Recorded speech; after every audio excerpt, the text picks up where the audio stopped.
All right. Back here live from Radio Row in San Francisco, California. It's a nice day today. Yeah. I know if you're in Kansas City, it's probably a little cold. If you're on the East Coast, I'm sure it's cold. We're on the West Coast. We're feeling good here inside of the convention center. We have another great guest joining us here on Radio Row. Mr. Shawn Syed, how are you? I'm doing great. I agree with you. Beautiful day outside today. I grew up in New Jersey, but I live in Dallas right now. Yeah. Ice everywhere. Yeah. I come here, it's like I don't even Really. Sorry to say to everyone that's No. working through all the snow right now. I'm not sorry. Did you? Was this your first time experiencing because it got below 20 in Dallas last week, didn't it? Is that your first time in Dallas? It's like every other year you get like an inch of snow and the whole entire city shuts down. Yeah. So it's seen it for the second time. Yeah.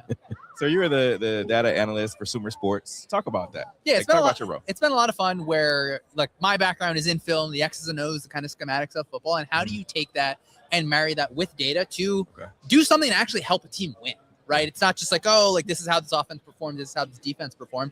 It's things like analyzing all 22 players at every single second along a play and figuring out, well, this is the speed this player is moving when he's in this specific situation. So now I can know that, hey, Xavier Worthy's best route is X or it's Y or it's Z. And then you can take that and now you're projecting that to college prospects. So it's been really cool to see, you can learn a lot from the data, but then you can take kind of the football side to inform it as well. It's pretty cool. I have a question off the top of my head with Tom Monken, who helped Lamar Jackson get 2 MVPs. How do you think he's going to coexist with Shedeur Sanders in that data? Yeah, I mean, I'm interested just because you would, if you had to choose offensive or defensive head coach, obviously both the guys in the Super Bowl are defensive guys, but to develop a quarterback, you lean a little bit toward the offensive side. So Monken has had some interesting experiences where, hey, we can go back to Georgia, right? We don't even we don't just have to talk about Baltimore, where like that offense is pretty fun. So I do think he's going to have a good plan overall where it's an easy one to look at and say, oh, Monken is a little bit out of a different point in his career than like Mike LaFleur or Clint Kubiak, one of these young guys coming in. But, Monken has had consistently good offenses. So I'm interested. I'm intrigued. I'm intrigued. Interested, yes. I'm intrigued.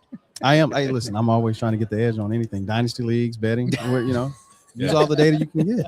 Yeah, you have some folks that are on both sides of the fence, right? You have the old school is like, no, we don't need that. What is this new thing? Then you have some people that are like, yeah, we need it. It's great for football. It's great for the sport. Talk about like what I know you're on the side of like, yeah, we need it, but like talk about the reasons why it should be data. Yeah, I mean, I would ask two people. I would ask Mike Vrabel and I would ask Mike McDonald, and they will both tell you the same thing, that Vrabel has like his person, like his strategy person. You'd ask McDonald, he can talk about the data systems they put into approach. So aside from my personal opinion, like these guys, these top level competitors, they want that because they know it's like this is the edge that you need. Like it is so small. So if we're looking at Puka Nacua in college and saying, he's whatever, is he playing against lesser competition? But then you can take the tracking data and say, well, he actually is able to accelerate at like the exact same level at these top receivers.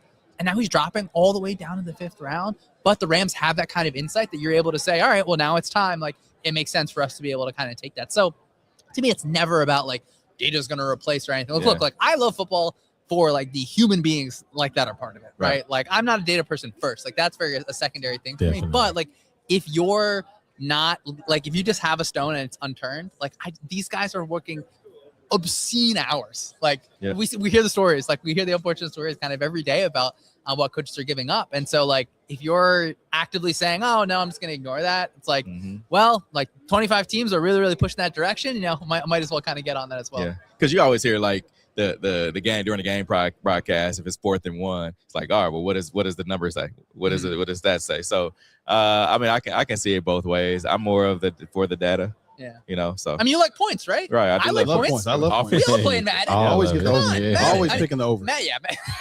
Madden, obviously, we don't have to like deal with the consequences. I mean, you might lose your game, right? But like, it's fun to see like some of these coaches that come up and they say, yeah, like I did these timeout situations in Madden, and it's like, well, in your other kind of life, can you simulate what the situations are? And you try that. So it's kind of interesting to see that. But yeah, like for me, it's just like the 4th down situations overall, sometimes it's tough to talk about because like if you say, oh, like just take the points, one kick, field goals they're just not guaranteed. Right. I wish more than anything that field goals were 100% guaranteed. It would be fantastic. Yeah. It'd be so lovely to have that, but you don't have that. And so like a situation last week, or obviously with the Broncos, it's like, okay, like I personally, like if a person's going to be aggressive and they want to go for it, like go ahead, man. Like, Yeah. swing for the fences. Yeah. That's what I kind of want to be. And Lindsay was just on talking about, you guys are doing the draft. You're looking at some numbers for the draft. What are your thoughts on, like, just looking at the different numbers of when, some guys are going to draft or what teams are going to do? Yeah, the draft is really interesting because it is like, it's a series of coin flips and dice rolls. Like every first round pick is not going to be a hit. Yeah. It's just not. Yeah. It's the worst. I wish they all would be. So it's like, how much information can you get about these players that obviously you have to have like your interpersonal, like I'm going to try and like see what this person is. But then there's also the, hey, if you are at maybe a team that is seen as like a quote lower level, are you moving at the same speed as some of these higher level guys? Are you an edge rusher that has the same get off as someone that we would expect to be kind of early on? So those kinds of things they are pretty interesting to look at in the draft. Yeah.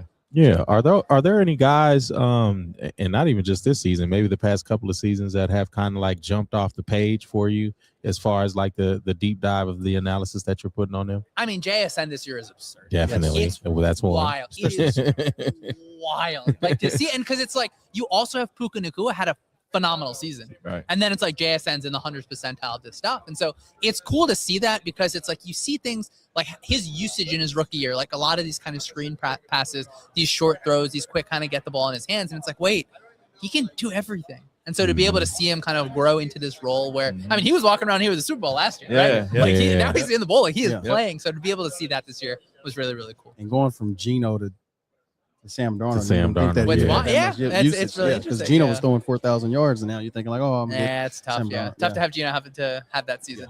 Yeah. Sean, how can people get in touch with you? Yeah, on Twitter at Syed Schemes, SYED Schemes, breaking down all the film, all that fun stuff. And then of course check out the SumerSports YouTube. Say Syed Schemes. Yeah, that's a dope name, man. I like it. I like that. Alliteration. I like that. Shawn Syed, alliteration. It's a good one. Yeah. All right, that's Shawn Syed. We'll be back with more guests here live from Radio Row.